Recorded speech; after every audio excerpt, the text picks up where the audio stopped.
how does climate change impact the region where you are? So you are in Kenya. Can you give us concrete examples of the changes you are seeing and how it impacts people? I started my environmental journey at the age of 13. Due to climate crisis, we are experiencing critical issues affecting millions of people, displacing millions of people. And due to extreme weather conditions such as flooding, drought, and heat waves, food and water scarcity, many communities rely on the agricultural side, and most like in the global south countries, because we really rely on vegetables. Everything just comes from the land. Tackling these issues, number one, I'd like to say the raising awareness. Raising awareness is really essential for us to understand of what is happening, because some people, when you tell them what is happening, what climate change is, they just feel it's something political. Tamara, welcome to the Shades of Life podcast. Thank you for having me. So, Tamara, in our conversation, we will be focusing on three topics you have very much at heart. The impact of the climate crisis on vulnerable communities in the global south, the intersection between climate change and mental health, and the involvement of young people in addressing these issues. So could you start by telling us who you are, how old are you, and where do you live in the world? Okay, so my name is Tamara Kahuthia. I'm a youth climate and mental health activist in Kenya and empowering for women voices and young people's voices to be heard. That's my definition, a representation of the African voices, many of the African voices that are there. I'm currently 19 years old and I live in Nairobi, Kenya. Okay, perfect. Nice part of the world. I've actually never said this on the podcast, but I always had a world map all my life. And I always put the map of pointing where my guest is from. So it's showing Africa today. So regarding the start of your environmental journey, at what age did you start your environmental conservation journey, and what were the triggers for you? What made you decide to embark on this journey? I started my environmental journey at the age of 13. During this age, I realized the impact of the climate crisis that we were facing as children and youths at that time. I could some of the triggers were like family influences, like for example, for instances, my mother is an environmentalist as well, and missing everything that she was doing from programs and everything, and the impact that she was making got me very interested in joining the movement as well, making an impact in the local communities and the vulnerable and marginalized, all inclusive, just to make an impact for just voices of young people, women, just to be included and just to make an impact in anything possible. And also witnessing the climate crisis. I'm from a family of farmers, and during the climate crisis that was being very extreme weather patterns, we lost some of our food sources. And now, right now, in the moment, we just have small kitchen garden, but due to the climate crisis, sometimes such as flooding, sometimes our food source is swept away. So some instances have helped me to realize the impact of the crisis and has helped me to evolve myself and to contribute to the community as well as any way possible I can. Yeah, that's incredible. So it was like 6 years ago. So it was about 2018 when you started. Yeah, that's really interesting. We are going to talk more about the effects of climate change where you live later. So that will be really interesting. I wanted to start because you are obviously a youth activist. So I wanted to start by asking you, what is your definition of an activist today? My definition of an activist is being resilient and persistent, being able to push for what is right, just being able to avoid the noises and being able to shout top of our lungs to demand for justice. If we do not have activists in the world, things won't be going in smooth pace. Activists aren't afraid. We are passionate and committed to the movement, and just being able to advocate for climate justice, mental health awareness, any of the SDGs. So that's what an activist is: resilient and persistent. Yeah, great definition. Resilience is definitely going to be a massive theme in the world in the coming years and decades, the next 2 decades for sure. Yes. So I wanted to kind of set the scene in this conversation with you because you are actually the first guest I have on the podcast who is from the Global South or actually live in the Global South. Yes. So to set the scene a little bit with the people listening and also, to know what we are talking about when we are talking of global north and global south divides. When it comes to climate change, it is good to remember that the global north are the countries that began the chain of effects all the way back in the Industrial Revolution with the discovery of what is called the black gold in the UK. And with this discovery of coal and gas came mass prosperity for the now developed countries. But as we know it, and as the story goes, or history goes, Yes. with this economic gain came the disastrous climate implications that we are facing today in the world. In a study done by Lancet Planetary Health, it's only from 2022, it was 2 years ago, they found that the global north is responsible for 92% of global emissions. And the study was looking at the emission contribution since 1850. So we are really looking at the beginning from of the Industrial Revolution until today. And Yes.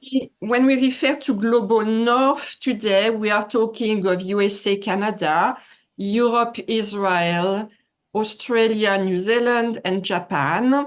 And we are really looking at this span of years since the Industrial Revolution.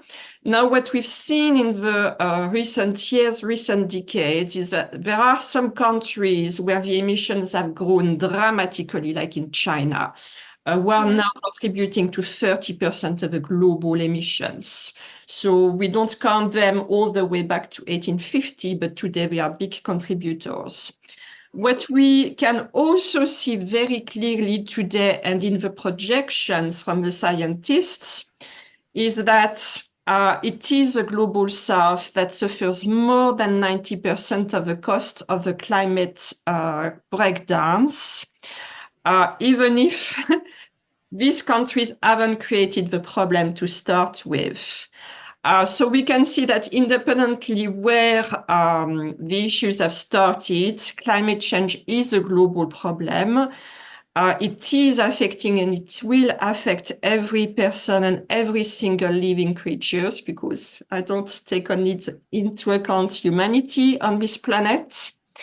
So I wanted to start by asking you, how are you looking at this divide between global north and global south yourself? Because there are lots of discussions around that, and rightly so. Some people are trying to find ways to quantify a global responsibility. So what's your view on this? My view on the division of the global north and global south. Um, we have to acknowledge that the climate crisis is our crisis, that all of us need to be involved.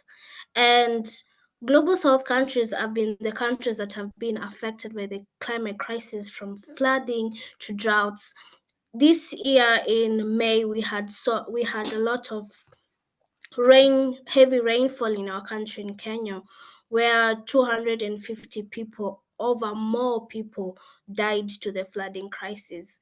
But we have to understand that it's our responsibilities from the global north and the global south that we need to act right now. We don't have to keep on negotiating, because one thing I'm not very invested is that we keep on having just international conferences talking, dividing. First of all, the reason is, where are we dividing each other from global north and global south? We need to be one. When we have to understand the problem is the division that we are making by ourselves, and then understanding that we have to help each other. And as we know, the global north are the most heavy on money. Why can't they maybe contribute or help out in the global south countries that are not yet financially stable, to help them during this climate crisis as well? And negotiations such as the fossil fuel industry, which is has a big percentage of the effect of the climate crisis, which is the human activities. We need to adjust transition. We need to move out from fossil fuel. We need to go to renewable sources of energy, because like my country Kenya, we halfly into renewable sources of energy. And I believe countries like maybe Nigeria, because Nigeria are heavily invested in oil. But you find out that this oil is not being mined in the country. You find out the oil is being mined by private investors. And people are being affected by the crisis over there. Millions of people are dying. There's health risk over there. We are remembering this is another generation that is coming up. Children are being born and everything, coming with difficulties. Just we need to have no division. We need to help each other. We need just to transit from fossil fuel industry, because fossil fuel industries are a critical topic, because it's an economic rise in the global north countries as well. So we need to consider its transition out. We just have to transition. We just have to know that we have to work for we have to work for our planet, because we don't live in other different planets. We are not in different worlds or whatever it might be, but we have to acknowledge that we all come from one planet, one mother earth. So that's my take. We just need to be one and help each other to focus on the combating the climate crisis and transitioning. Yeah, that's an incredible message, Tamara, and unite. And I really like what you said about we need to focus on creating the solutions rather than looking too much at the problems and the divides, because that's not where our energy and attention should be today. It's about let's solve what needs to be solved and let's focus on this. Because if we don't, all the divides and the issues we are knowing today will only grow. And that's not where the problem is today. The problem is on solving what needs to be solved, fossil fuel transition, etc. Yeah, very great message. So you gave us some example of that already, but I wanted to ask you, how does climate change impact the region where you are? So you are in Kenya. Can you give us concrete examples of the changes you are seeing and how it impacts people? Increase in displacement and migration of people is a very big contribution in most of global south countries, and also in my country Kenya. When we talk about okay, there's this term that young people continue to chant on the streets, that climate justice is migrant justice. Because I believe in this term, because when you look at what climate justice is an equal impact of climate change on marginalized communities. And then when you look at migrant justice, this is involving and ensuring rights and protection of people being affected by the climate related issues. So, due to climate crisis, we are experiencing critical issues affecting millions of people, displacing millions of people. And due to extreme weather conditions such as flooding, drought, and heat waves are still displacing people. We had for instance, we had the flooding crisis that happened this year in Kenya, and we have also noticed in Brazil. So many countries were experiencing this flooding crisis where just the heavy rainfall was carrying a lot of people, displacing people, loss of lives as well. So I had done a fieldwork study in an informed settlement that's called Madar Islam. I went that day, talked to the people who are affected by the crisis, and just finding my statistics is where single mothers were more in that area. I could speak to them, understand the crisis. For instances, a mother told me that that day she really didn't know what was happening. They were just in the house, and suddenly the house was just swept away. And she had to think on time on what to do to save her children as well, because if she did make a move, just stand still, all her kids and herself could die. But she had to make a move and save her kids, and the way she saved her kids was also dangerous as well. It was like a timber or something, and they had to walk on top of it, and she saved her kids with that. So in that moment, you think about the woman, how she had to do everything to save her kids, and she's a single mother. Her home is swept. She has nothing to provide for her kids. Her kids need to go to school as well. So when I was talking to them and discussing with also the young people there, just the effect of the crisis, sometimes we keep on thinking maybe there will come food crisis when we look at these places. But I always thought maybe because during this crisis, there's also a shortage of food. But when I heard from a woman in the mother slums, she was just telling me the only resources most of the single mothers in the areas will only need ways to help their kids to go to school, or even provide school uniforms for the kids to go to school, and books, because the kids now everything was swept away. So in such instances has helped me to realize the impact of the climate crisis in our country, and just discussing among young people, discussing in the global north countries to understand what is happening in our countries, that the effect of the crisis is there. People are being affected. There's loss of lives, there's displacement, there's even climate refugees. People are running away due to climate related issues, and we judge them because of running away due to climate related issues. And we should be open hearted with each other. We are brothers and sisters.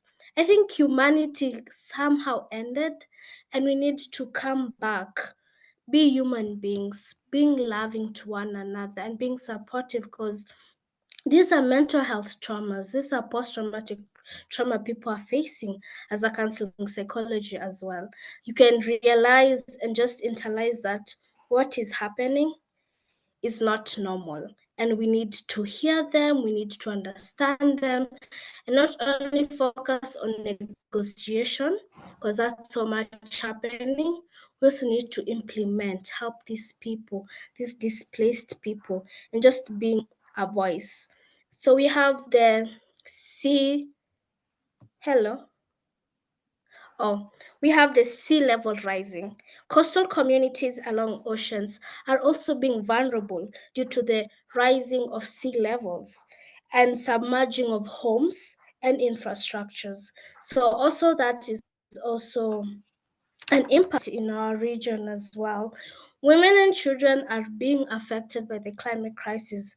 For my instances, for the young mother I was talking to, you could hear her pain and just lost and wondering what can she do to help her kids, because that's her main focus, to raise her children. So food and water scarcity. Many communities rely on the agricultural side, almost like in the global south countries, because we really rely on vegetables. Everything just comes from the land. And due to this crisis, there's loss of livelihood from mostly farmers as well, and also people who are getting the food, because the price of the food will go higher due to the climate crisis has destroyed the farming produce, so prices has to be higher for food as well. So due to the increased temperature, pests and diseases are contributing highly to food scarcity. So, and there is health risk as well. Due to high temperature and the weather patterns has expanded the high range of vector-borne diseases. This is such as malaria, and vulnerable communities are being affected, from pregnant mothers, women and children. So a lot of is contributing a lot to the impact of the crisis in my region. So yeah.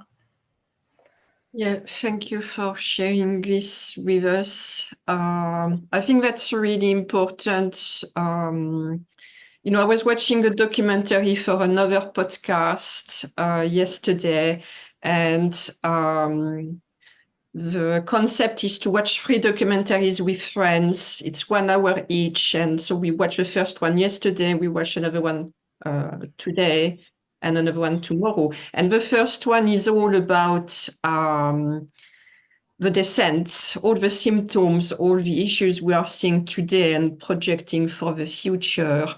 And one of the presentators was saying, when you are sick, you need to understand your symptoms. You need to understand the root cause. You need to understand what they are, but also where they come from, if you want to be able to address them and tackle them. So thank you for sharing the symptoms, sadly, and how it affects people. I also wanted to ask you, because Kenya is very well known for its wildlife and incredible nature. So how does the climate crisis impact wildlife too? Could you give us some insights on this? I'm as well a wildlife conservationist, and I'm so involved in wildlife conservation due to we have Nairobi National Park, which is the only park in the world within a city. I contribute through an organization that's called FONAP, that we contribute in doing projects and impacts on the park. And I've noticed a lot of the impact of the climate crisis on the wildlife. Last year, 2023, we had during the drought season, and you could see so much. Here, I want to focus on herbivorous animals, because herbivorous animals tend to suffer the most from carnivorous animals. Reason being is due to when there's dry out in the land, the grasses are dry. So the herbivorous animals are lacking food sources. But the lions and everything, because the herbivores can't run so fast due to the energy consumption, you find carnivorous animals are really getting lots of, like, that's the happy season for them. But when you tend to look at the herbivorous side, they really suffer a lot due to this food shortage within. And also during Nairobi National Park, there was a time during 2023 last year where there's water scarcity, where groups of organizations and also the park itself contributed in distributing water in a dam. So, like, that's how serious the droughting crisis was there. And with fellow members of the FONAP, we were able to contribute like 320 hay on to we distributed in the park, where we know that most herbivorous animals are mostly spotted, because we also do game counts to ensure the number of animals in the park. So that sometimes the season is animals are dying when they saw plenty of water and everything. The animals are many, sometimes are swept away. So there's so much impact on wildlife and needs to be discussed as well, because okay, I'm a Christian. So as a Christian in biblical, we are told by God that we were put on earth to protect our environment and what's in the world. And wildlife is our responsibility to take care of them and animals in general. And as we keep on just reflecting on ourselves, because we're sometimes being selfish, we're just being, oh, human beings are being affected. But we have to remember also wildlife animals are being affected. Some animals, if we don't combat this climate crisis, they will go extinct. So we have to understand that we need to contribute to wildlife. We need to raise more awareness. We need to know we need to be informed. We need to be informed of what needs to be done, because when we are distributing the 320 I got to understand later that that is also dangerous for the consumption of the animals, because it's outside food bringing to the park. So you learn every time of you always make mistakes, and that's what I understand. You always make mistakes, and you get to learn from your mistakes. So when I was told that was harmful, I got to learn next time that's not the first thing we should be thinking. We should be thinking of something else.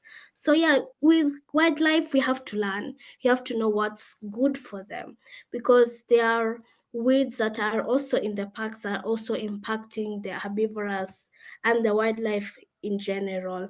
Because I was told when the animals get to eat this weed, it's like it's like slowly kills them.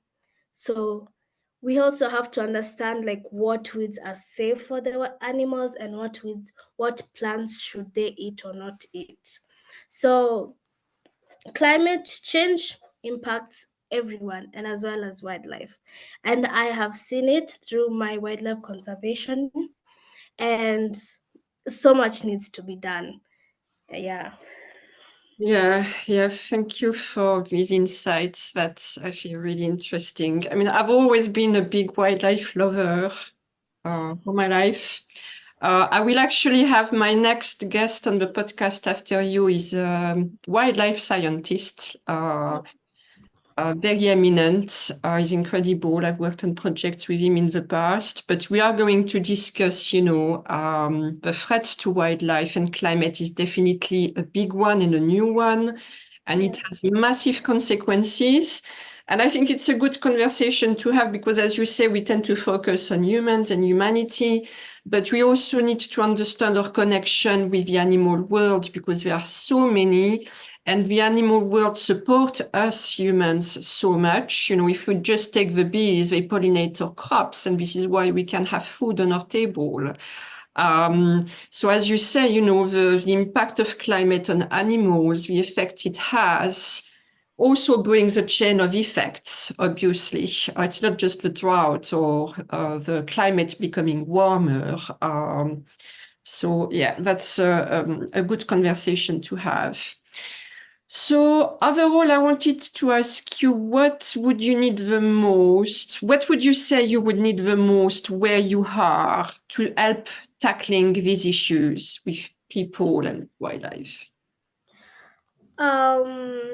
Tackling these issues, number one, I'd like to say the raising awareness. Raising awareness is really essential for us to understand of what is happening. Because some people, when you tell them what is happening, what climate change is, they just feel it's something political that's being made up. So you have to educate people.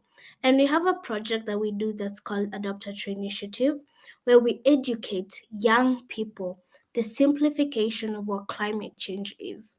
Because when you attend the UN events, they're very scientific. So we get to internalize it and we make it simplified for young people to understand. And this is not like through websites or anything. This is by talking in schools, because not every place has technology. Not everyone is using technology. Not everyone is searching for what climate change is. And we need to go to their schools, tell them this is what climate change is. This is what you can do to impact. This is what you can do to impact the community.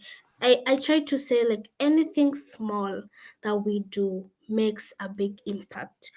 We don't have to compete of who is doing the most to save the earth, because we all need to realize that we all need to work together to tackle the issue. And that's also what happens. That's also a problem. We keep on having different projects of tackling issues impacting our planet, not realizing that we all need to work together to make an impact, to make a solution, not everyone doing their own things and there's nothing being done. Because we can have this organization is doing this organization is doing this. So that's where collaboration comes from. Yes, we're different organizations, but we need to work together to make an impact, not single impact. There is no it ever says that one person can make an impact, because it needs an entire community to make an impact. And also, just I also feel like funding of projects is really essential. Due to global south countries, some organizations that are being led, in Africa, let me speak of things that I know and I'm sure of. In Africa, I've met so many young people and also collaborated with. And you can hear the movement, you can hear their projects, you can see what they're doing, the impact they're making in their communities. And there's none who is aware of what is happening, of these young people in Africa, what they're doing in every part of the world in Africa. And just we need more voices, we need recognition, we need more funding as well. Because some organizations you find it's being limited, because as you're doing your project, I mean, funding has to be there no matter what, because you find problems also as yourself as a young person. You're also in school, you're not able to afford so much, because even also to economic issues as well. Not so many young people in African countries can have a job at 20, can have a job at like you can finish university and go direct to school, because there's high competition of everyone has studied, everyone has done big degrees, and the job market is low. So also funding is really essential, and also just young people from Africa and the global south communities to be involved in decision making processes, being involved in the negotiation rooms policy, because we need their voices. We need to understand what is happening from them, because they are doing an impact. Implementations, they're not marching in the streets saying we need climate justice now. They are doing justice, but we need to realize we need to support them in any way possible, and this through collaborations as well. So those are how we can tackle the issues, and just being motivated and just being strong and knowing we can do this. Yeah, incredible. And look at you, 19 years old, and how you think about this already. It's incredible. So are you feeling the clock ticking when it comes to meet our climate targets and reduce emissions? And does this sense of urgency drive you even more? This sense of yes, it drives me even more, and also drives me. Sometimes I feel like I'm not doing enough. Let me just be honest. I feel like I'm not doing enough. I'm not inputting a lot. I feel like we need to solve the issue right now. And we are always dilly-dallying. We're always like, oh, let's go for meetings. Let's go negotiate. Let's go and talk about the climate finance. I was in SB 60 in Germany, and nothing was resolved. Like we have no communication. We have to go to COP to know what will happen next. And definitely they won't make a decision. They'll just be like, oh, we'll just go to the SB again. I just feel we need to stop negotiations. We need to be thinking of implementations. We need to be thinking of financing countries. And when you're talking about financing countries, we also have to make sure when countries are being financed due to the climate crisis to make an impact, every money has to be accounted for. We are having too much of political corruption. Some of this money are inputted to the country and they disappear somehow. During the flooding crisis that happened, Dubai announced that it will give Kenya like 2 billion shillings. No one ever knows where that money went. We don't know even we received it or not. People always wonder, where did that money, because that money is so much money that could have impacted, helped a lot of people, but due to political gains and selfishness, the money vanished. We never know where the money went. And these things makes me hurt, makes me in so much pain, wondering where is our humanity, where are we not thinking of our brothers and sisters, because this is so painful. Not everyone has been blessed to have everything maybe a political leader can have, but why do we make other people feel bad of themselves? Where are we not helping where there's money to help? Where are we not having shelter homes? I think Kenya, we are being more developed, where we're not having shelter homes during this climate crisis that people can flee to these shelters and be helped. For example, for instances in Madare slum, an elderly man, I won't mention his name, he really did a lot during that time. He has a school and he helped people by providing a place to stay. People are just sleeping on mats and everything because his school is in a higher ground. People were going there for shelter, and he was providing food for them, essential things, and nobody knows about what he did. But I want people to be aware of great people who are there doing so much impact in our communities, and we're not recognizing them. And not only recognizing, we're also not inputting more on helping them to do what they're doing, because you wonder, where did that money go to? And we have to realize that we need to meet our targets. We need to, if we are saying we're transitioning from the fossil fuel industry, we should not be negotiating. We should be saying, it's time, we have decided, we will. But every time it's just taking each other round and round and round and round, and no implementations. Where are we wasting each other's time? Why are we even wasting fuel to go to countries to make impact for our countries, and there's nothing going to be made? Where are we wasting? There's so much wasting of money and time, and decisions should be made like right now. Like, this is what needs to be done. If young people need to be included, let's get young people who are doing this. If more money needs to be given to countries being vulnerably affected, let's do it right now, not taking us over and over and over, knowing where we are going to. So yeah. Yeah, thank you for that, Tamara. I really think we are in such a weird period of time because we are in 2024. We know what's coming if we continue as we are.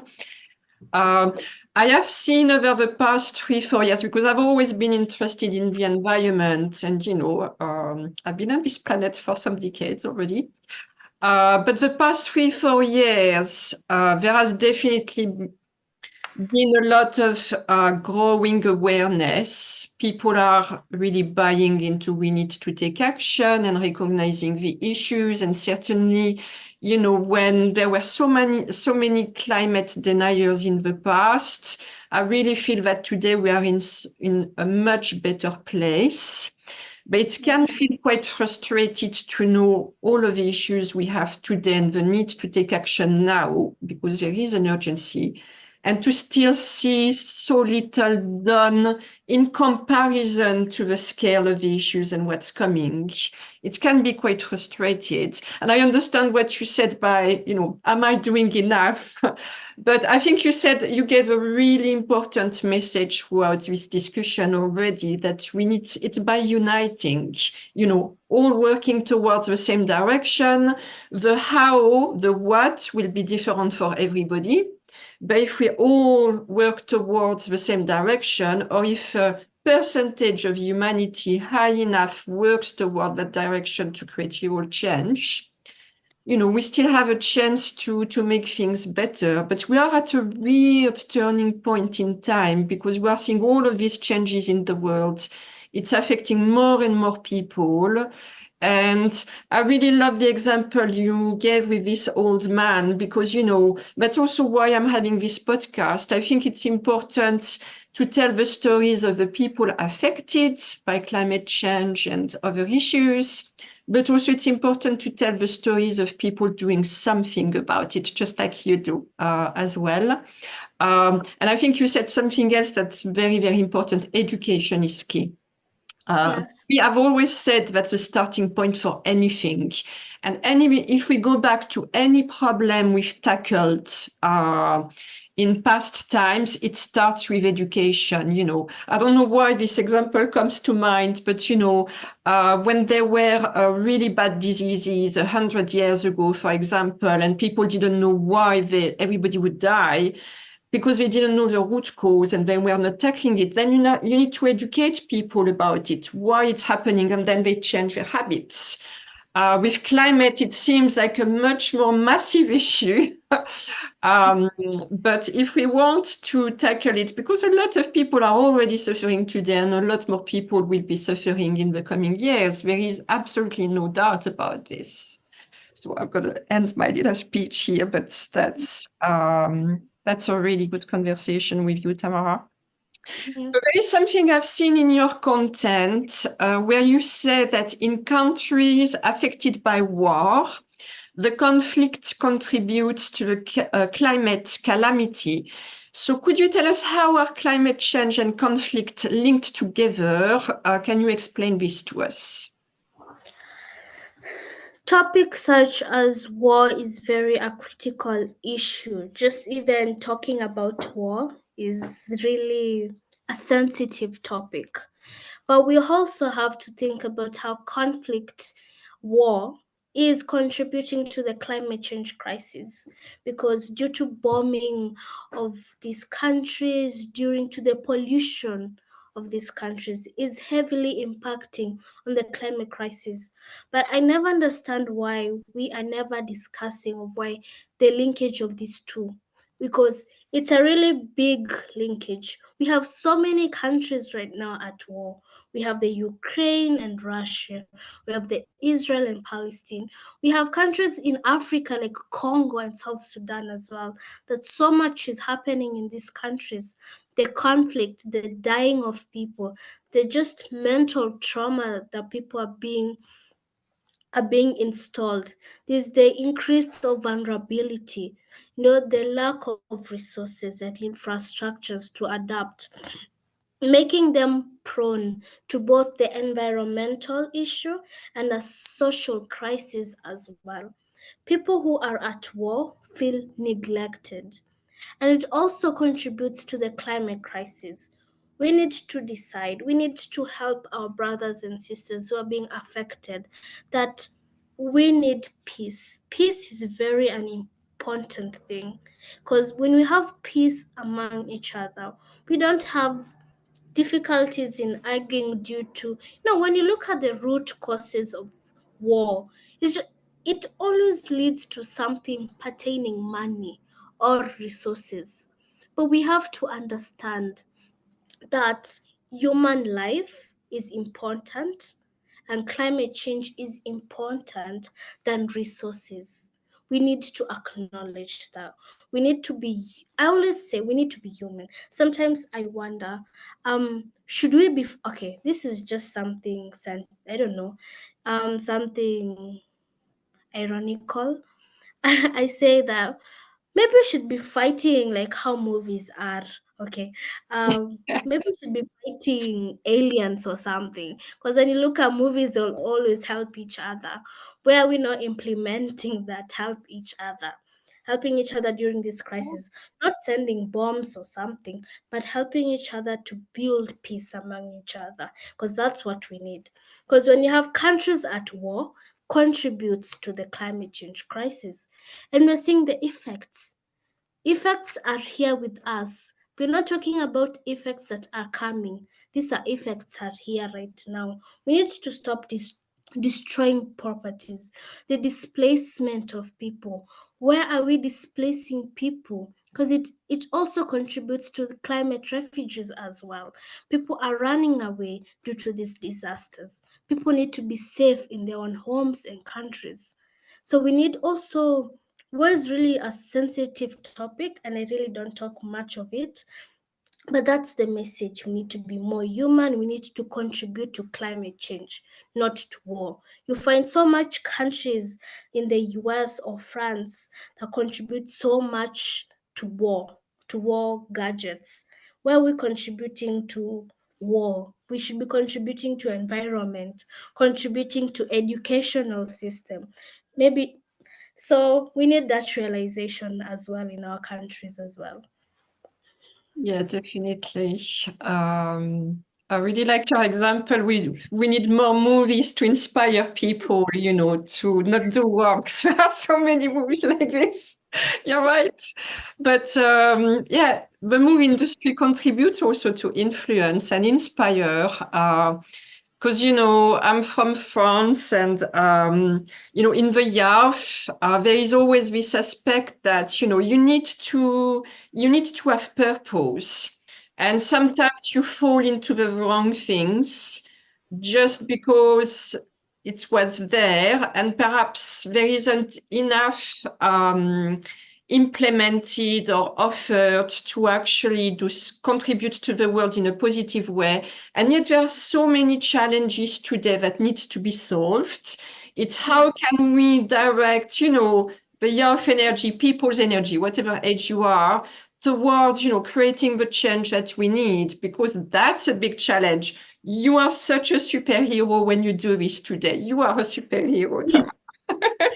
Thank So you. thank you for bringing this. I love that example.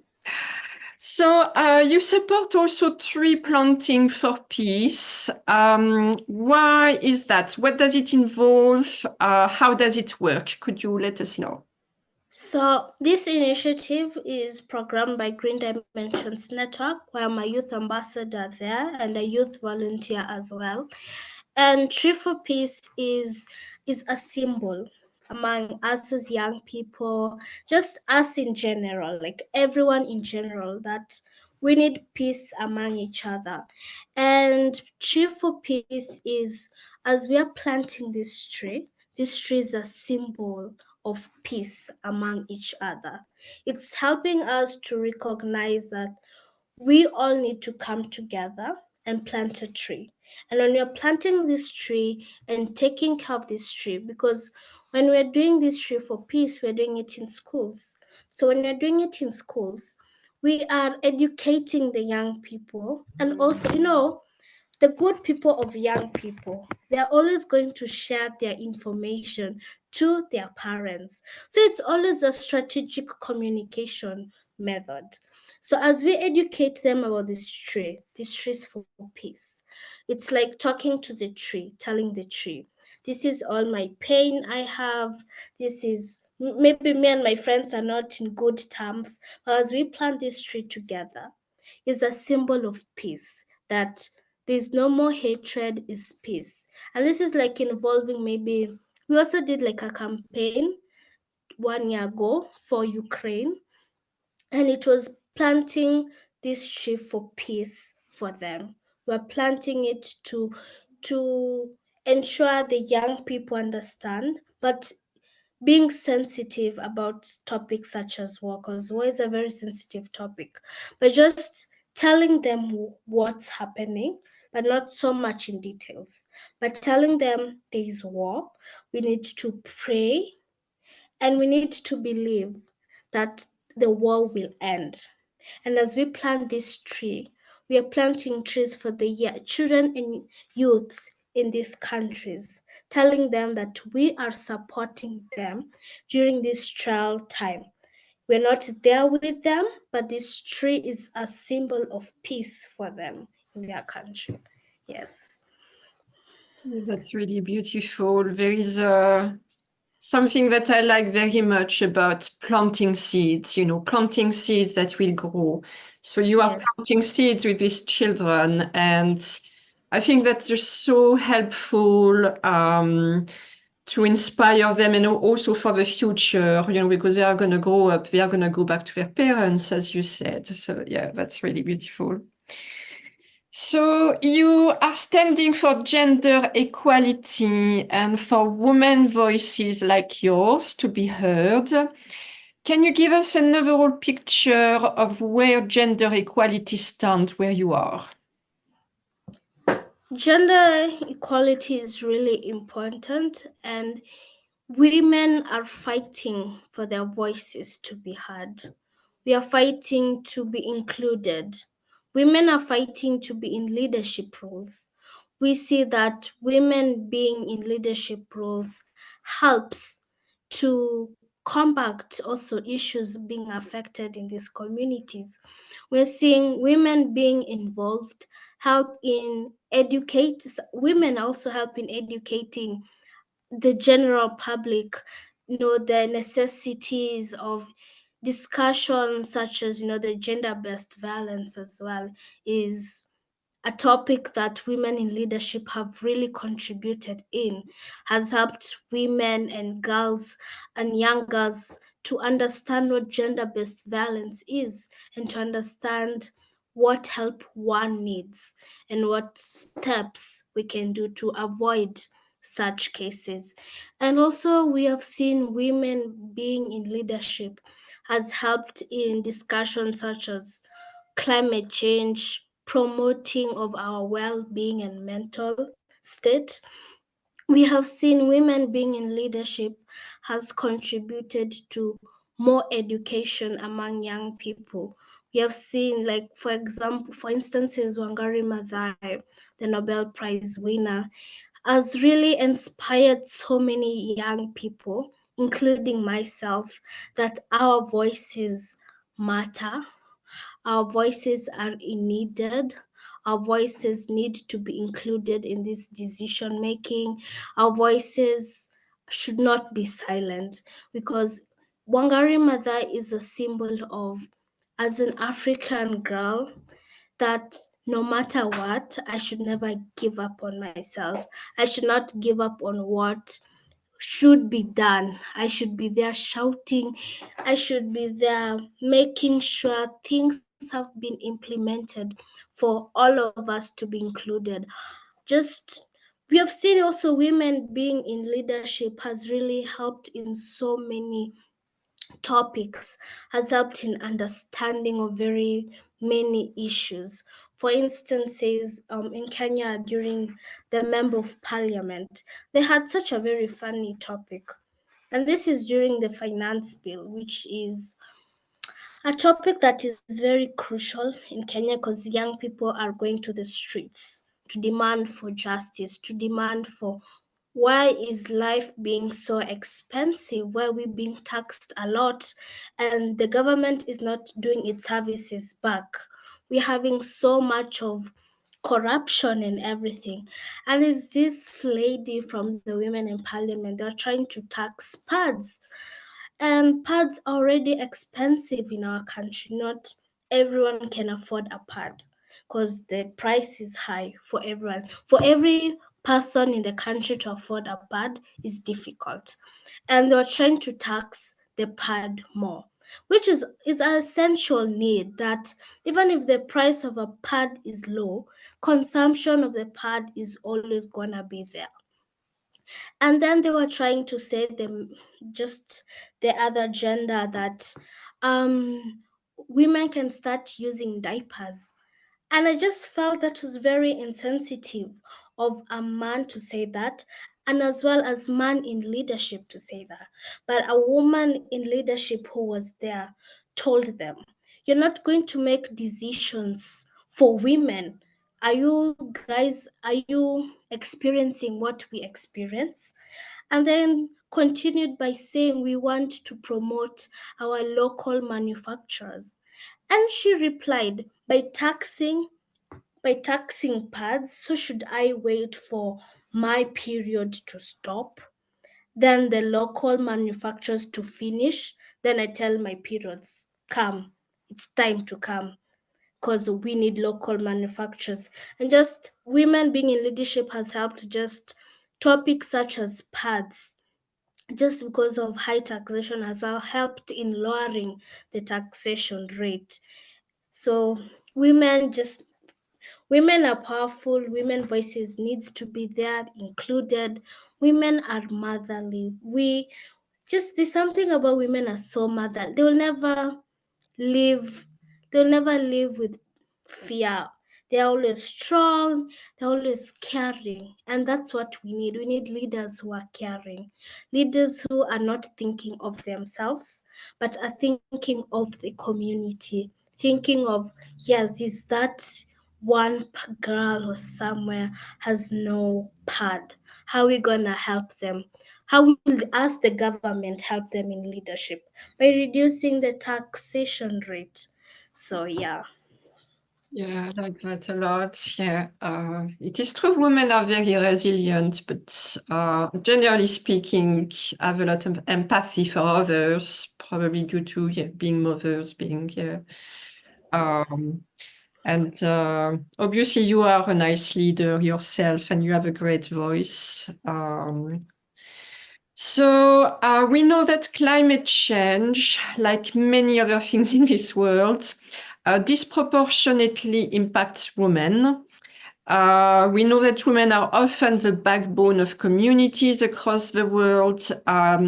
Yet when it comes to decision making and negotiations on climate, they are often denied a seat at the table, and we still see big discrepancies at big meetings today. And there are lots of women pushing for women voices to be heard. Do you see that where you are or where you go at conferences? And would you say that the climate crisis impacts women even more from your experience? Yes, women are impacted heavily. Instances like the one I was sharing for the flooding crisis, when I was talking to the women there and discovered with my statistics that single mothers were mostly in that certain area.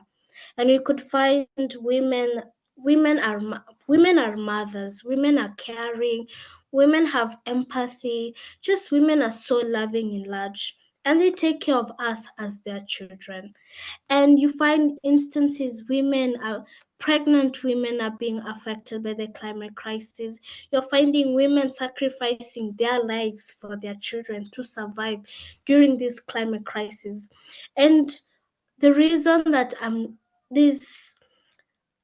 I never understand why we are not being included in these negotiation rooms, where we're not being included in discussions, where we're not being involved, where women not being involved.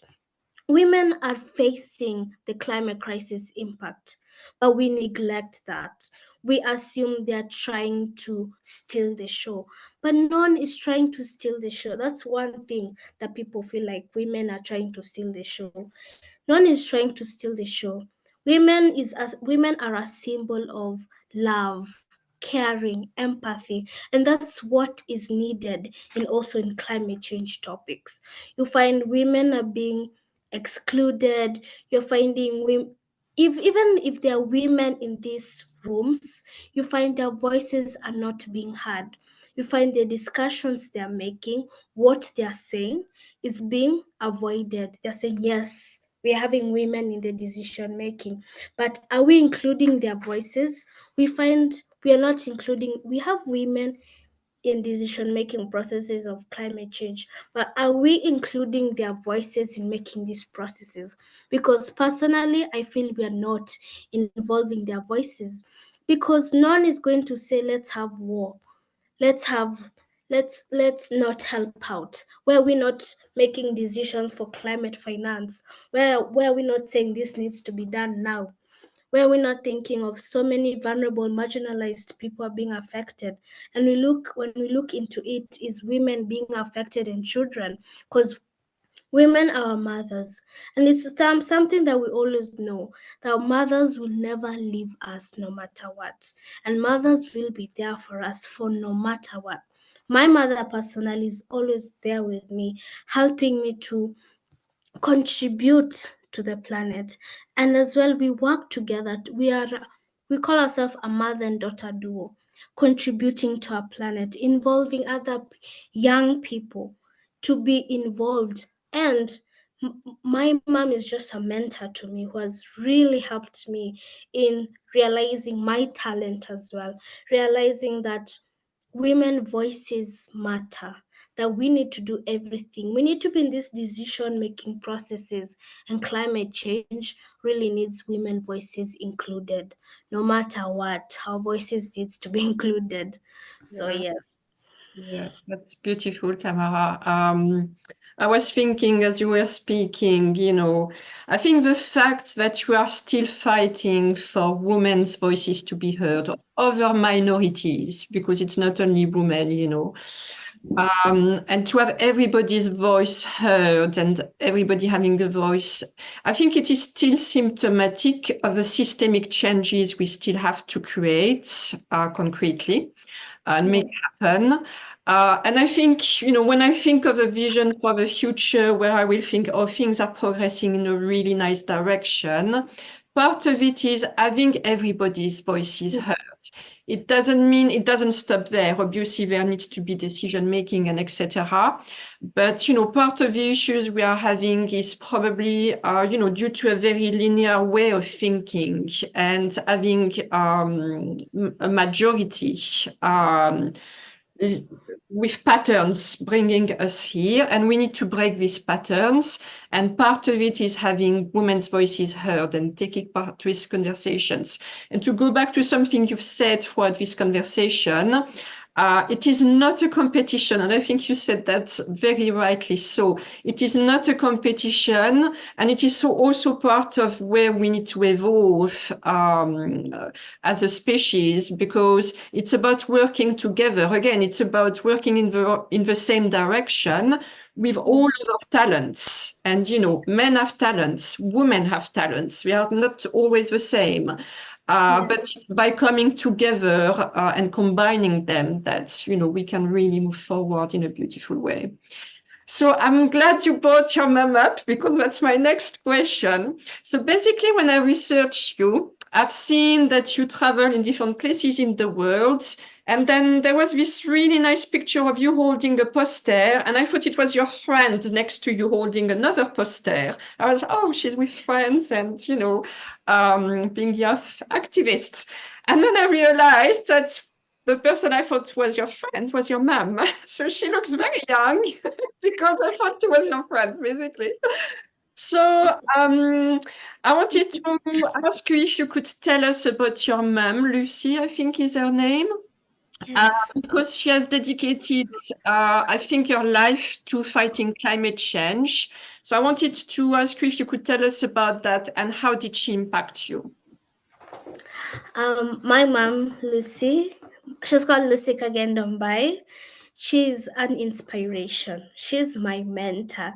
She has involved me to these topics. I'll just say she has encouraged me. I have witnessed everything that she has done to make an impact in the community. She started talking about climate change more than me. I think it's 10 years for her. And I've seen her working with organizations, implementing. There's an initiative that I joined her that's called Adopt a Tree Initiative. And this is the educating of young people, women, vulnerable communities, everyone at large, to educate them the simplification of climate change, and also educating people on how to plant trees and how to protect them, and how to protect them, ensure that we have made these trees to survive. Her motto is, I'm not going to plant a tree for show. I'm planting a tree for it to survive. Because right now there's too much of, like in Kenya, political leaders have been making like tree planting as for show. They're like planting trees and then you go like for 2 months back, you go to those areas, there's no trees on site. And for her, she makes sure she spends her entire day in that school. She'll make sure she has educated the people, made sure there's a teacher on duty who ensures there's an environmental club there. And just seeing everything that she does and commits herself to environmental protection has really helped me and inspired me to be involved as well as a young person, to communicate to other young people, myself as well, to tell them that we are capable, we we are fighters, we can do anything at our age. And in environmental protection is really important for us, because if we don't implement climate change, we don't know what will happen in the nearest future. And I'm afraid of a future that I may know may damage our lives. I want a future where we are happy, a future where we have clean air, a future where we can smile and be friendly. We are so human and everything. And my mom has really contributed to the woman I am today, has helped me to shape me, has helped my to, as she always encourages me every time. If I'm talking to people, sometimes I used to have anxiety talking to people. I used to be such an introvert, and she was like, your voices needs to be there to be heard. Do not be afraid, share your inputs, share, because I'm also a counseling psychologist and I've always loved psychology since I was young. And she's always told me there's also an intersection of mental health and climate change. And you need to talk about it. You're so involved in school about it. You should also share it to the world. And she's really helped me and encouraged me. And my mom is such a winner.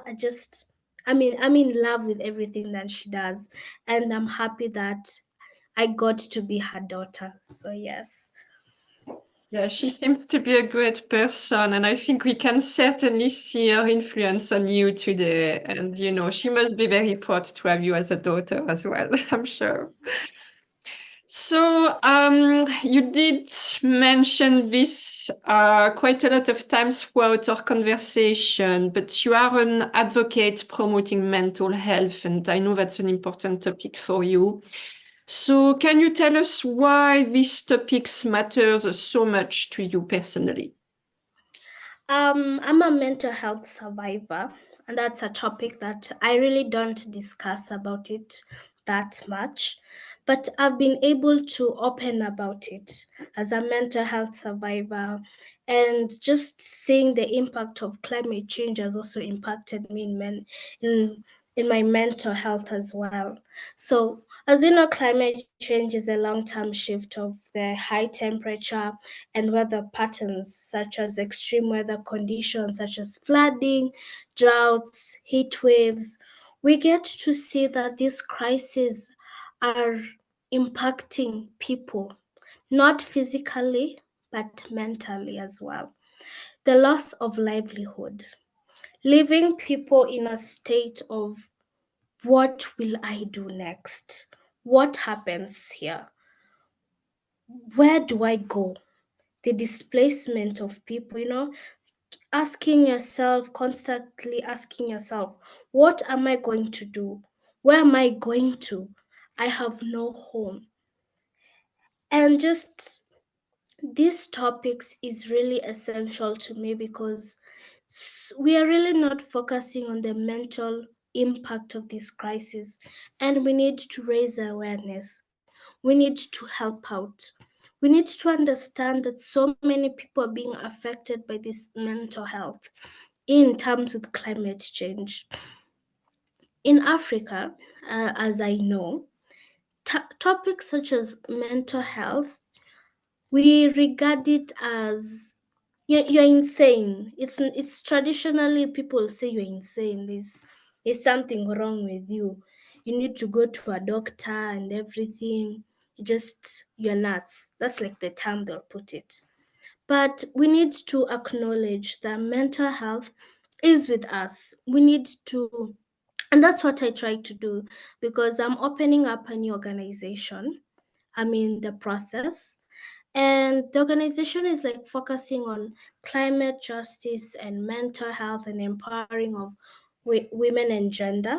And this is just having the intersection of all of those three topics because climate change is a mental health crisis. Mental health crisis is affecting vulnerable communities. That's in topic of women and gender who are being affected by climate change. And just understanding that I, as myself, as a young activist and activists that have met all over the world, that we are seeing they're experiencing climate anxiety. No, they're having fear, they're being overwhelmed, there's sadness in them because this affects people who are deeply concerned, not only young activists as well, but anyone who is concerned for the environment is being affected by the climate anxiety, which we can refer it as eco anxiety, just the fear we're not doing enough. Just the fear of so much things. And we're just seeing with climate change, there's more suicidal rates. It's impacting suicidal rates as well due to the long term of mental health challenges of these rising temperatures and extreme weather conditions. We are seeing depression. We are seeing post-traumatic diseases on survivors. We're seeing the suicidal rates are being high as well. We're just seeing so much people with post-traumatic disorder. We are wondering where are these people being traumatized? But we need to be in context. What is happening is not normal. It's not normal. And we have to understand and help them understand that yes, the climate crisis is here. And we are here. I'm doing counseling psychology because I believe I'm being a helper. I'm being able to listen to people's voices who are being impacted by the climate change as well, because that's a field I want to go into for people to have a voice to hear them. Not everyone has a voice to hear them. And I feel being going to this field of direction is just being able to hear them and just understanding. We have to know climate justice is mental health crisis. So we need to be more aware about mental health. We need to contribute more in understanding people. These vulnerable communities don't understand what is happening to them. They find themselves just worried, feeling so stressed, overwhelmed. They're finding themselves in days they're just losing context of the world, and we need to help them. We need to avoid the suicidal rates. So that's my take on the intersection of mental health and climate change. Yeah, thank you for that, Tamara. I'm going through some crisis myself this year, and I think when you don't have, or when you lose basic safety or stability, what was making your world, you can start to enter into survival mode.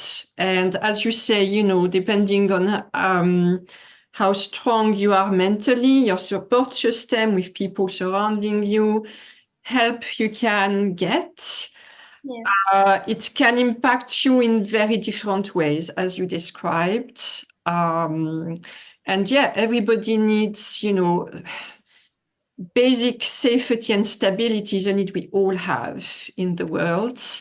And where you don't have that anymore, I feel very empathetic about that, without going any further. But thank you for sharing this with us. So I think you've answered my next two questions. So let's move to the next one. You have traveled to climate events around the world. Can you tell us about some events where you've been and why is it important for you to go to these events? I have been able to attend these events, and I'm grateful for attending these events. I've attended events such as COP 28, which was my first COP. I had finished my primary school level, and I was lucky to be able to travel to COP 28. That was in Dubai, and I joined organizations that I was helping in exhibition booths that I contributed my entire week in just being in an exhibition booth, discussing, talking to the delegates about what we are implementing in our country in Kenya and what they can do to help us, and also in raising awareness of what we are doing as well. And in COP, I was able to be a speaker at a side event that was in discussion of gender equality, the reason why we need gender equality in climate change topics. And just being at COP has made me, it was my first international conference, and it helped me acknowledge the importance of our voices matter, the importance of we all need to work together to make an impact. I got to meet so many people from different parts of the world that I never knew of. And it was such an exciting moment for me. And just being able to hang out with young activists from the Women and Gender Pavilion, just hearing every voices in the world and what they're implementing and what we need to do, because you get to learn. You get to also learn from them that the things that you can also do to implement in your country as well. I've been able to attend events like the African Climate Summit that happened last year as well, where I could meet so many people, go to side events, understand what people are doing to make an impact.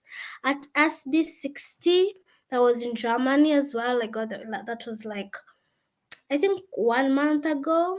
Yeah, 1 month ago, I was able to attend the SB60 in Germany and just got to learn a lot and got disappointed a lot. So this conference is really stressful because there's so much disappointment, because that you feel that this topic we're going to succeed in this topic. We think that the evaluation has taken process, we have the answer. And then you find like then you hear, oh, the next COP is only gonna make the next. We'll know the answer to our draft papers. And I'm like, okay, that's very disappointing, spending my entire week on drafts and not making an implementation. So sometimes I'm just like, okay, I just have to cool down, just interact with people, learn what different organizations are doing. And that's really helped me also in my networking and also in collaborating with people. So, and I've attended like UN conferences in Kenya, like the UNEA and the Summit of the Future that happened in Nairobi. So yes. Yeah, and I know again, it can be frustrating when you do something and seemingly you don't think it's making things happen or happen quickly, but I think just you being there make things happen, and then you get an experience from it that you can share, like you're doing now. Just Yes. saying, oh, we are not progressing on this, just this makes things progress. You see what I mean? So yeah, I think we also need always to kind of see, okay, what does it mean and what can I do from this? So would you say that the Global South is represented enough at these events? Obviously, you're a great voice, and I'm glad you do this because, as I said earlier, I think every voice matters. And it's only by being there and making your voice heard that, people can be aware of the issues or what your message is. Global South voices are being included in these events and represented, but not in large numbers. You'll find yourself in COP, there were fewer people from the Global South. You'll find like in the SB is where like I was like we're only like two Kenyans. Well, like I could count like how many Global South people we were. And now you could see that there are certain issues from such events where so many young people can't be included, or so many young people are not being able to present in countries. Like traveling and everything to these countries is costly. You find funding is low to the Global South communities. You find because I always apply for funding opportunities and I'll never deny that. And you find instances when you're looking at a funding opportunity, you find it has exempted Global South people. Others have just said it's only for European countries or something. So you find there are so many young people and people not being included and not representing their views in these events due to funding reasons as well. And also, you find in instances our voices not being included. And I experienced that in Germany. And it's where we were having a very sensitive conversation discussing about war. And we were deciding on like what during the following day we're going to march to discuss marching for the countries that are at war. And by surprise, the next following day, I'm finding we're only supporting one country, and we had eliminated the African countries that are being affected by war. I won't say the country that was being vocally talked about for controversial issues, but just wondering why we are choosing the war. Like I was like, why are we choosing war? Well, there was like a fighting discussion. Oh, this country has experienced so much war. And I'm like, okay, we're not fighting for war. We're fighting for people's peace. And we should be advocating for every country in this planet that's undergoing war and calling for peace, but not pointing what countries in war and what voices you're going to implement more. And I was really frustrated, and I thought that we decided these countries are going to be included. And I decided I will not participate in such an event where we fought for these African countries to be included, and people decided that our voices doesn't matter. And that really frustrated me. And just being like an being an just a Global South activist there, there's so much pressure within to make an impact, being able to make an impact, being able for people to hear your voice, for people to understand what is happening. But you find there are people who will never understand what is happening and will just want their selfish gains, but not understanding that we are working to achieve one thing, and that we need Global South people being involved in these meetings. For example, instances like for the Summit of the Future that's going to happen in New York, so many young people from the Global South won't be able to make it because when it was in Nairobi, so many young people were involved from so many different countries because Nairobi is a cheaper country, people are able to come and everything. But going to New York is a very expensive event. For example, I won't be able to go to the Summit of the Future in New York because I was trying to follow up on what decision was made in Nairobi and what's going to be made in New York. But due to funding reasons and everything, I'm not able to attend the event. So when it comes to funding of people, of young people, we have to acknowledge that also people from the global south are contributing and just helping them and contributing by taking them and also involving us in your international organizations, having circles in our countries, just as you have these international organizations, helping us to make an impact in our local communities as well. So, global south countries, I'll say it's like maybe 30 percentage of people being involved in these international conferences, not a lot of people. Yeah, I'm really glad you brought up this issue of it's costly to travel, it's costly to stay where these conferences take place. That's definitely something I wanted to talk about today with you. So that's great you brought it up. Because there is a well-known climate studio here in the UK. And I do follow what they do. And in the past, I have seen them saying, you know, sometimes we are at this conference and we have a hotel room and we do everything we can to welcome the people from, you know, from Kenya, for example. And sometimes they have 10, 20 people sleeping in their hotel room with them because they don't have the money to pay for the hotel themselves. But, you know, we have this word in French, which is entraide, which is helping each other. And, you know, giving a voice, you know, sometimes to people like people from the global south, you know, it could be other cases and scenarios, obviously. But it can also mean, you know, thinking about these basic issues and how could we help, you know, these people to come and be there and have their voice heard. That's also part of the picture for sure. I'd like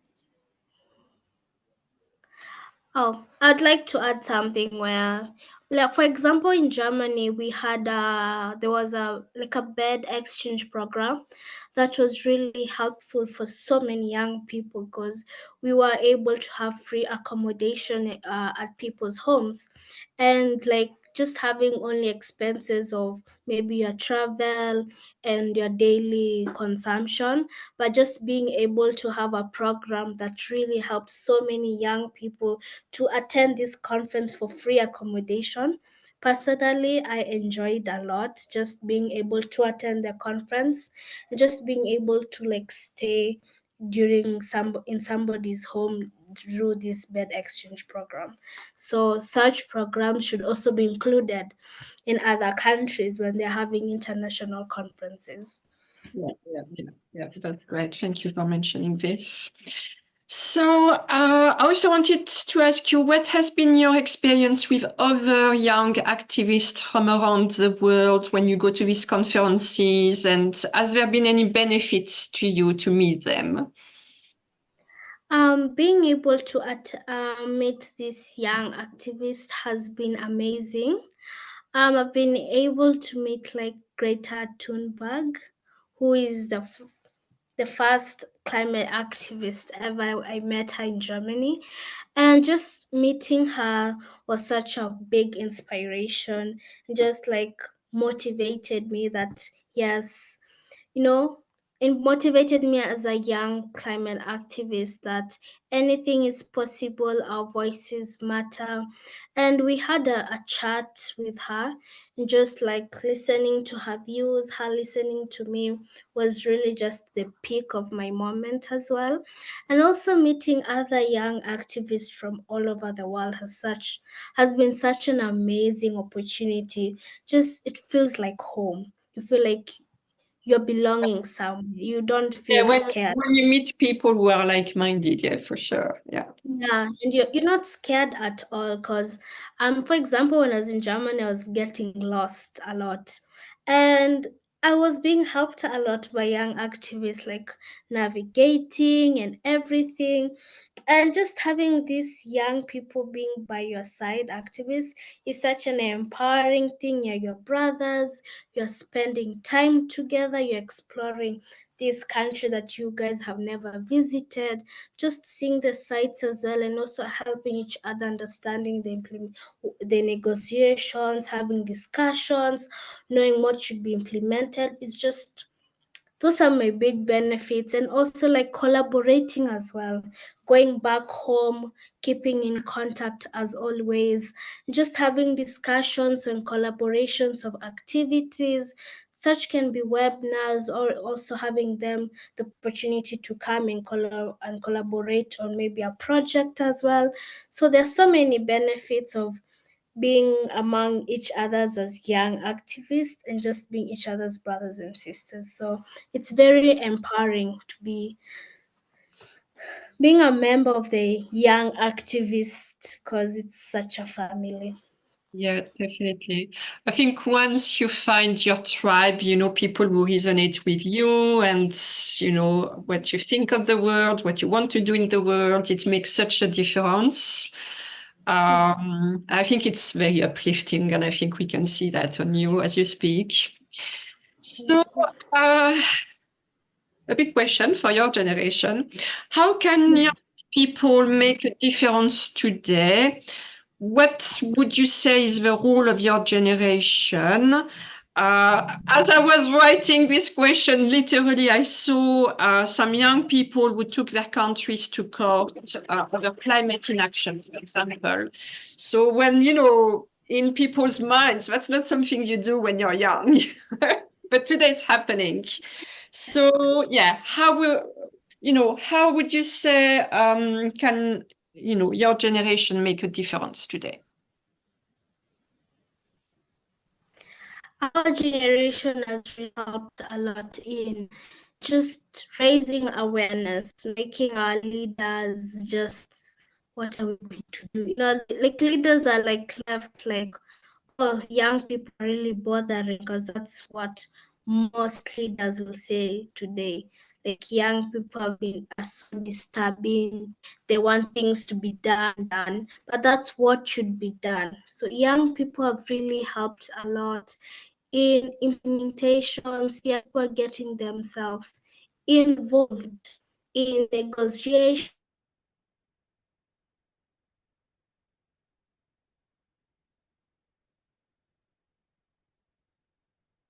Sorry, Tamara, I'm going to stop you because we can't hear you anymore. Sorry.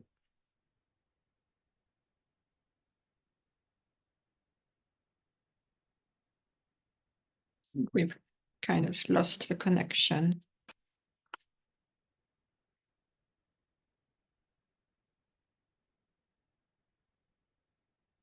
Can't hear you. I don't know what happened. Can't hear you. Can't hear you. Can you hear me? You're back. Yeah. Okay, should I start again? Yeah. So yeah. So how can young people make a difference today?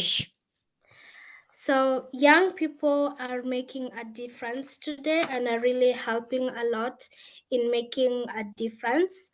And this is being involved in policy making topics.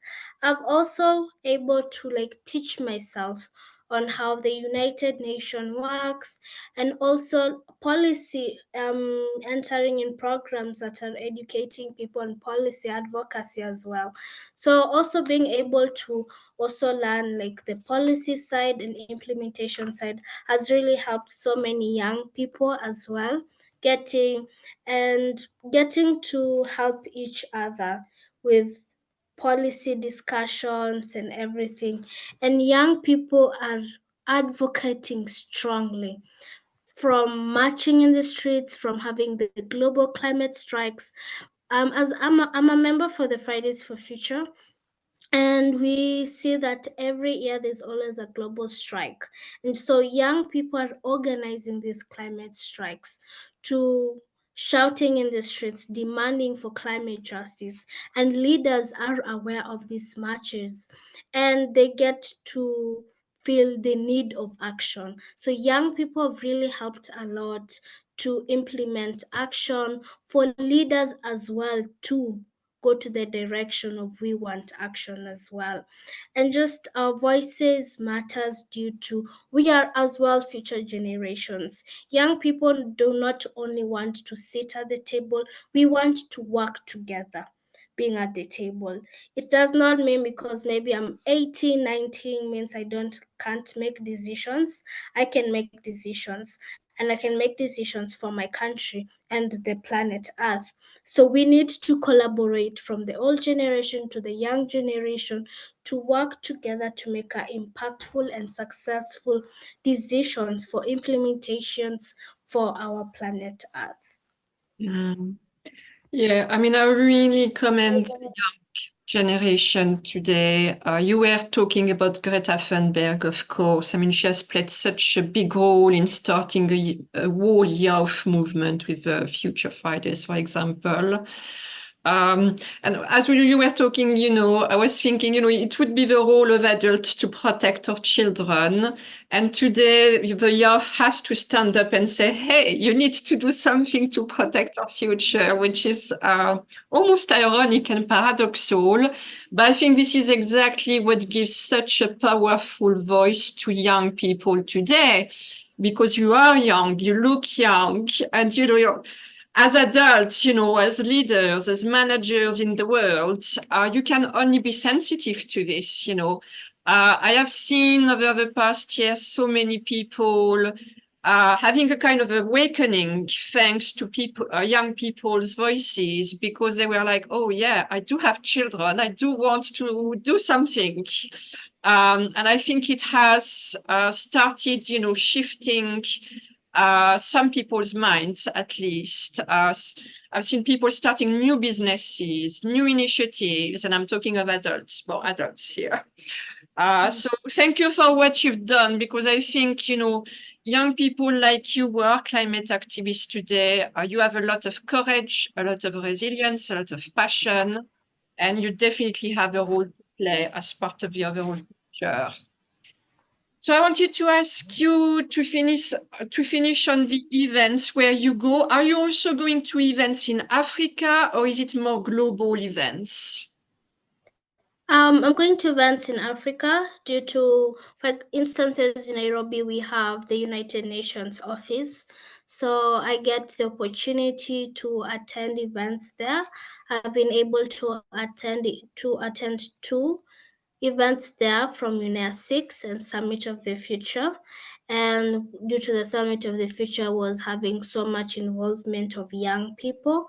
And I've been able to attend the African Climate Summit and other side events, just having discussions of just the involvement of Global South voices to be included. I'm mostly in discussion of African voices to be included because I'm attending events in Africa as well, mostly that are based in Kenya, because Kenya has the United Nations offices in Kenya. So there's so much going on because we have the UNEP office here. So we have so much discussions of the environmental issues as well. And it's such a big honor to being able to contribute, being able to be involved, being able to meet other young activists in Kenya as well, because we also contribute and help each other in so many ways, and also getting involved in climate strikes, because we always support each other in these climate strikes. And if you tell us we need to make action, we need to come to a global strike. If one needs help in implementing policies or even implementing projects or being in attendance, we always support each other. So yes. Yeah, perfect. Yeah, that's good to know. I think it's always important to also see what can I do locally where I am. Yes. I love the global events, but I also think it's important to think local. So what are your overall demands as a young activist with concern about climate change and how it affects the global south, where you live? What change would you like to see? What solutions would you like to see implemented? In topics such as the fossil fuel industry, that's a very critical topic that needs to be discussed. During COP28, it's the first time ever for fossil fuel discussion to be talked about, but it's being sidelined due to fossil fuel being such an impact on the economy. But my solution will be we need to transist to a just and fair transition. We need to go to renewable sources of energy such as wind, just solar, and all of that, which is really important right now in saving our planet. And other changes is being aware, raising awareness, involving everyone because our voices matter. We all need to be included. No one needs to be excluded in these decisions. So my solution is we all need to be included. And we don't need more negotiations of what needs to be done. We need to be talking about what we are implementing. We should be going to COP saying this is what we have done, not discussing what should be done, because that's really not what we need right now. As a follow-up of like the climate clock, it talks about in the next 4 years, if we are not able to contribute to the climate crisis, there will be extreme weather patterns, and we need to acknowledge right now it's not time to talk of what needs to be done. Or we're negotiating. Why are we having draft papers? We don't need draft papers.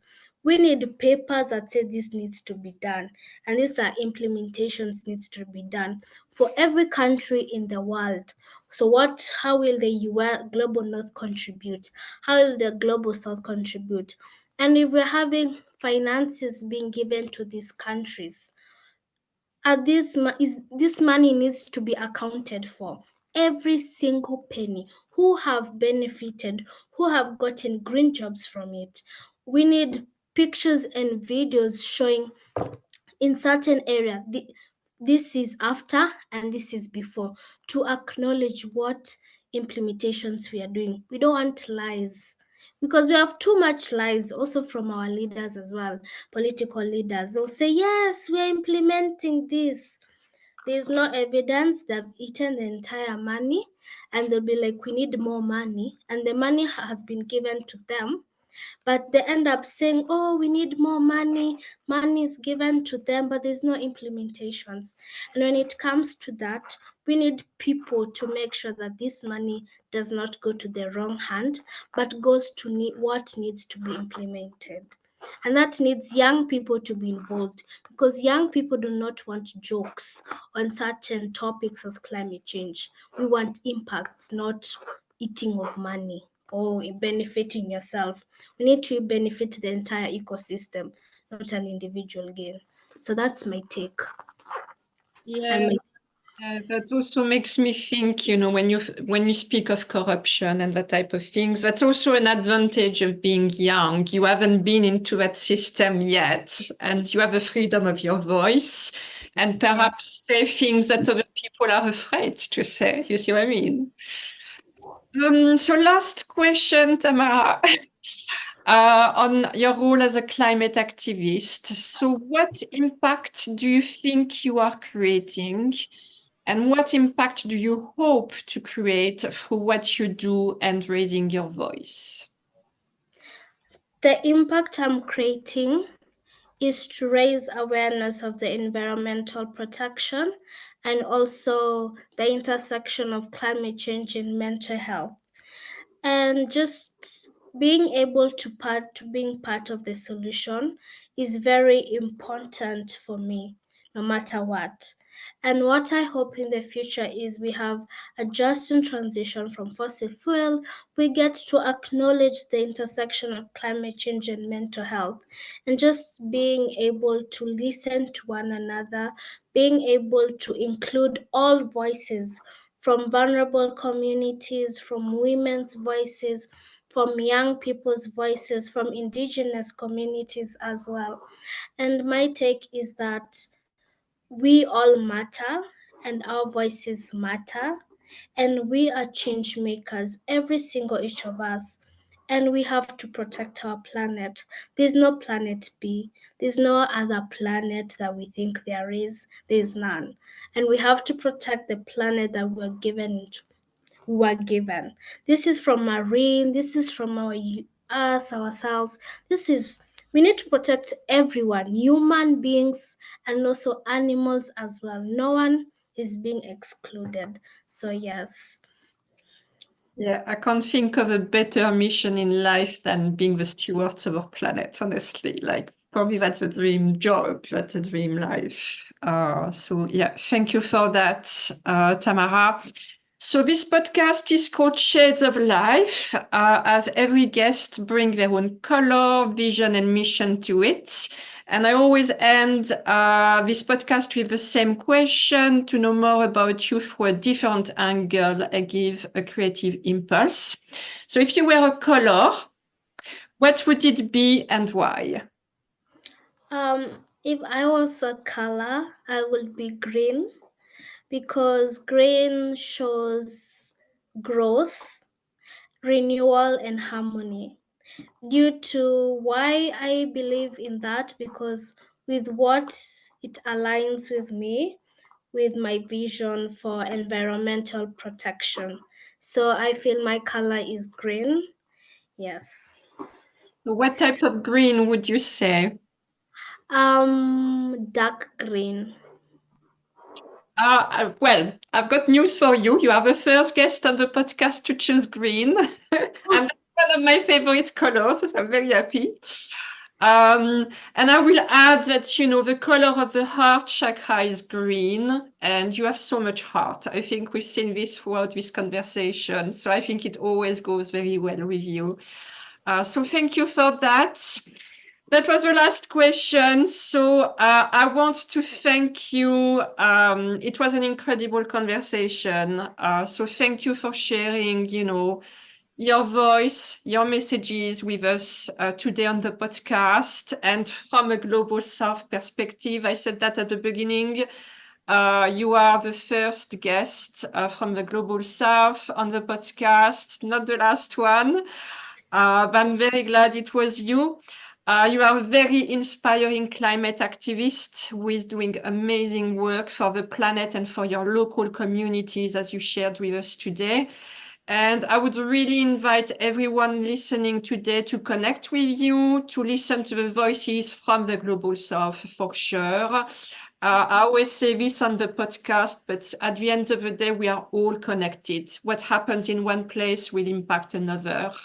And I think we do need to understand that. And as you said, as I said throughout this conversation, it's important to have every voice heard also for that reason, because we won't solve the issues just by doing what we want in one part. So thank you so much, Tamara. Thank you so much for having me. And it's nice to be able to share the voices of a representation of the Global South people. So thank you. It was a pleasure, and please give my regards to your mum, Lucy. Yeah. And, I'm sure she's done a lot in her life and she's doing a lot in her life, but she's obviously brought up a wonderful young woman. And I am sure you are one of the leaders of tomorrow in your own country. So thank you for what you do. Thank you. Okay, bye-bye. Bye bye.